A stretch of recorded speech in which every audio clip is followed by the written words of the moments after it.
round curved head and arched upwards as it tapered. I tracked the graceful line until it vanished into the nap of the newsprint. I visualized the extending invisible line to infinity. Transmitters, I thought. A communication network connecting all his species. Stereo antenna. Better yet, two-way antenna. Roachnet. I fantasized the bug had a higher intelligence than we expect. Men in Black came to mind. The conductor brought me out of my daydream. 125th Street, next stop, Grand Central Station, he shouted. I turned the page. A bizarre coincidence faced me. An ad. Roach Motel praised cockroach ingenuity and then explained how their trap would catch them. A Roadrunner cartoon scenario came to mind. I substituted the bird with the roach and Black Flag with the coyote. I chuckled. When I got to the office, I emailed my wife, Dina, and asked her to get as much info as she could Google on cockroaches. She replied, "What?" That night, I looked at the printouts. I noticed that while many of the facts on roaches were somewhat inconsistent, what she found had one thing in common: a kind of heroic fascination with the subject, a sense of pride one feels when associated with someone or something of great success. Comments like, possibly the most successful creature ever to inhabit the earth, and a living fossil, were among the praises that Dina found and other articles and books I eventually read.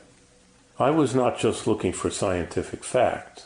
Tales, stories, superstitions, and mysteries of nature associated with this 350 million year old contemporary classic intrigued me. I was looking for clues to its success, to its remarkable, undefeatable longevity as a species. Stamina that not only defied time, the most powerful force imposed on all living things, but was able to do so under the constant pressures of an ever-changing environment and mass extinctions. Before the continents were formed, he existed. Before the Rocky Mountains, the Alps, the Andes lifted into the clouds, he was there. And before the mysterious rise and fall of dinosaurs, his ancestors were already fossilized in stone. How could anything exist for so long, so successfully? What wisdom guided this journey through time? What is it we can gain from these guys?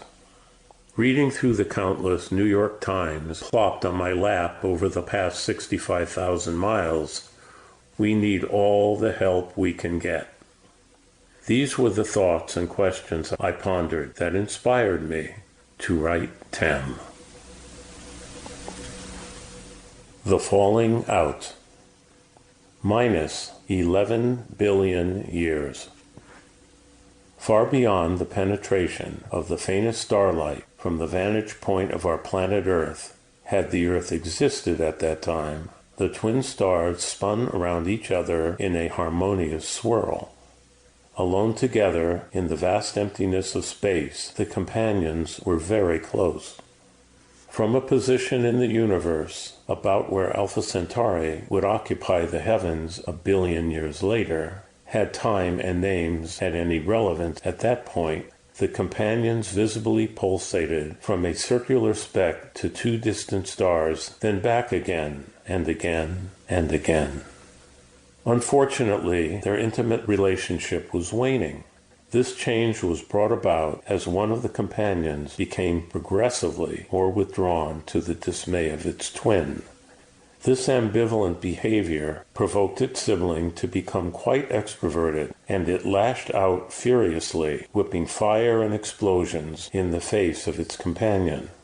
It may have been an extreme effort to stay connected in what would otherwise become a vacuous, lonely void.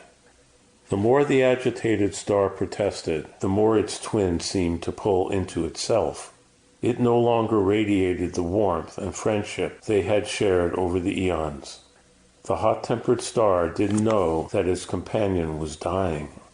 Dimmer and smaller its companion became. Its center of gravity grew denser and more powerful as it compressed.